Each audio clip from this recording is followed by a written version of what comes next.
ভাঙনে আমাকে দায়িত্ব দিয়েছিল আইএসএফ এর বিরুদ্ধে লড়াই করার জন্য। সে আপনাদের আশীর্বাদ নিয়ে সেদিন গিয়েছিলাম, আমরা 90% ওদের ছুটি করে দিয়েছি। আইএসএফ এর ওই দাঙ্গাবাজ, ওই একটা অসভ্য খুনি বর্বর বিধায়ক, তাকে অন্তত ভাঙড় থেকে 80% ছুটি করে দিয়েছি। আর কিছুদিন লাগবে ওকে 0 রানে আউট করতে। কারণ ধর্মকে সামনে রেখে যারা রাজনীতি করে তারা হলো কাপুরুষ। ধর্ম ধর্মের জায়গায় থাকবে, রাজনীতি রাজনীতির জায়গা থাকবে। আমি ধর্ম মুসলমান, আমার কাছে মুসলিম ধর্ম পবিত্র। যে আমার হিন্দু ভাই আছে বোন আছে তার কাছে হিন্দু ধর্ম পবিত্র, এটা আমরা সবসময় জানি। কিন্তু ধর্মকে সামনে রেখে এই কাপুরুষের দলেরা, ধর্মকে রাজনীতির ময়দানে নামিয়ে এই কাপুরুষের দলেরা আজকে রাজনীতি করতে চাইছে। এই পারগাদিও 2-4টে দালাল আছে। আমি তাদেরকে জিজ্ঞাসা করি, ইসলাম ধর্মের কোন জায়গায় লেখা আছে ধর্মকে নিয়ে রাজনীতি করতে? ইসলাম বলেছে একজনের ধর্মের নাম করে রাজনীতি করে একজনের মাথায় লাঠি মারো? কোন হাদিস কোন কোরআনে লেখা আছে যে ধর্মের নাম করে রাজনীতি করে একজনকে খুন করো, গরিব মানুষের ঘর ভেঙে দাও, গরিব মানুষের ঘর জ্বালিয়ে দাও? যদি কোনো আইএসএফ এর দালালরা যদি কোনো জায়গায় হাদিস কোরআন কিতাব যদি কোনো জায়গায় লেখা থাকে দেখাতে পারবেন? কোন ধর্মে বলেনি একটা ধর্মের মানুষ একটা ধর্মকে আঘাত করবে। কিন্তু আজকে আমরা লক্ষ্য করছি ধর্মকে সামনে রেখে রাজনীতি করা এই দালালগুলো ব্যবসা করছে। ধর্মকে সামনে রেখে এই দালালগুলো আজ কিছু মানুষকে বোকা বানাচ্ছে। বিজেপির কাছ থেকে কোটি কোটি টাকা নিয়ে আজকের মুসলমান সমাজটাকে বিভাজন করে বিজেপির হাত থেকে বাংলার শক্তিশালী করার চেষ্টা করছে। আমরা যারা আছি, বিশেষ করে সাধারণ নাগরিক, সমাজ সচেতন নাগরিক, শিক্ষা অনুরাগী, বুদ্ধিজীবী নাগরিক, সমাজের বিশিষ্ট ব্যক্তিরা যারা একটু বুঝতে জানেন, পড়তে জানেন, লিখতে জানেন, দেশের সারা পৃথিবীর দিকে তাকিয়ে দেখুন। তাদেরকে বলছি এই অন্তত আর কিছু করতে পারেন আর না পারেন, এই ধর্মের কালোবাজারিগুলোকে অন্তত ঘরের মধ্যে ঢুকিয়ে দেওয়ার ব্যবস্থা করুন।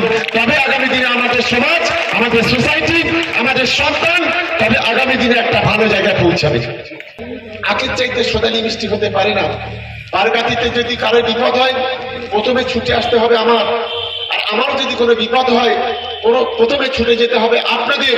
ওই হুগলি থেকে কি কলকাতা থেকে কেউ আগে কিন্তু ছুটে আসবে না, এটা কিন্তু মাথায় রেখে এগোবেন।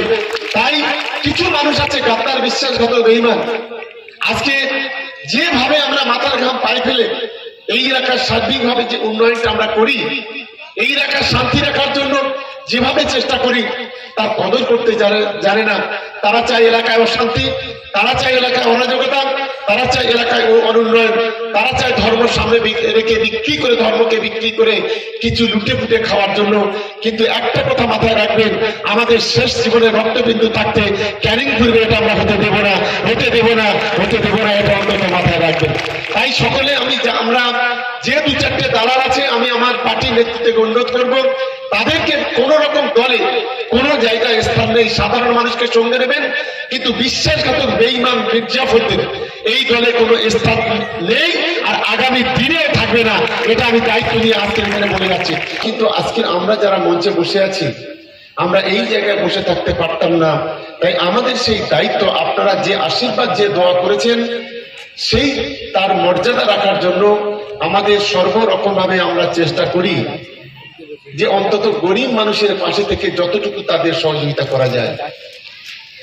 দ্বিতীয়ত, আপনারা জানেন যে আগামী দিনের আমাদের কাছে কঠিন লড়াই, যে লড়াই সাম্প্রদায়িক বিজেপির বিরুদ্ধে লড়াই, যে লড়াই দেশের সরকার এক হিটলার সরকার চালাচ্ছে, সেই সরকারের বিরুদ্ধে আমাদের লড়াই।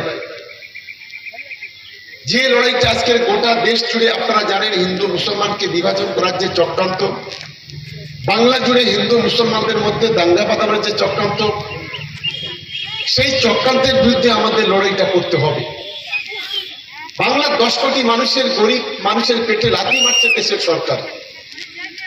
আজকে 100 দিনের কাজের টাকা বন্ধ, 100 দিনের কাজ বন্ধ, আজকে গরিব মানুষের ঘরের টাকা বন্ধ, আজ গ্রামীণ রাস্তাঘাটের টাকা বন্ধ, আজ সর্বশিক্ষা অভিযানের টাকা বন্ধ, এমনকি স্বাস্থ্য খাতে যে টাকা কেন্দ্রীয় সরকার দিত সেই টাকাও কেন্দ্রীয় সরকার বন্ধ করে দিয়েছে।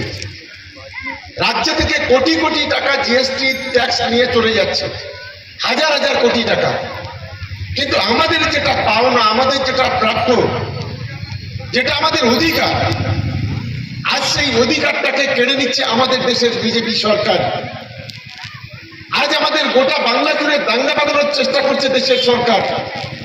তাই এই সরকারের বিরুদ্ধে আগামী দিনে গোটা বাংলার মানুষকে জিহাদ ঘোষণা করতে হবে, তবেই কিন্তু আমাদের অস্তিত্ব এখানে থাকবে। আজকের বাংলা এনআরসির কথা বলছে, সিএর কথা বলছে। এখানে যারা বসে আছেন, গ্রামে যারা বসবাস করেন, 71 সালের আগে দলিল কজন দেখাতে পারবেন? কজনের জমি আছে? তারা জন্ম সার্টিফিকেট দেখাতে পারবেন? এখনো পর্যন্ত অহংকার দিচ্ছে যে বাংলাতে এনআরসি, সিএ এই ধরনের আইন আমরা কার্যকরী করব। কিন্তু আমাদের মুখ্যমন্ত্রী মমতা বন্দ্যোপাধ্যায় বলেছেন, যতই অহংকার দাও, আমার জীবনের এক ফোঁটা রক্ত থাকা পর্যন্ত আমি বাংলা এনআরসি, বাংলায় সিএ করতে দেব না, বাংলার মানুষকে অন্য জায়গায় তাড়িয়ে দিতে দেব না। কারণ আসামে হয়েছে, সবচেয়ে ক্ষতিগ্রস্ত হচ্ছে গ্রামীণ হিন্দু, গ্রামীণ মুসলমান, গ্রামীণ আদিবাসী মানুষ।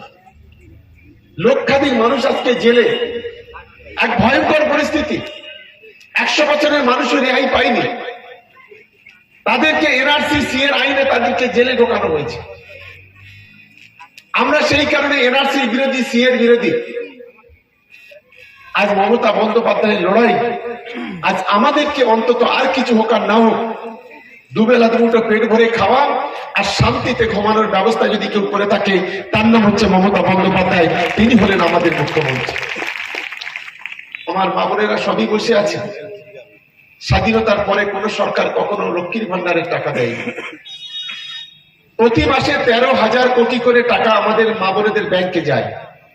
13,000 কোটি টাকা, 1,99,00,000 মহিলা এই টাকা পায়।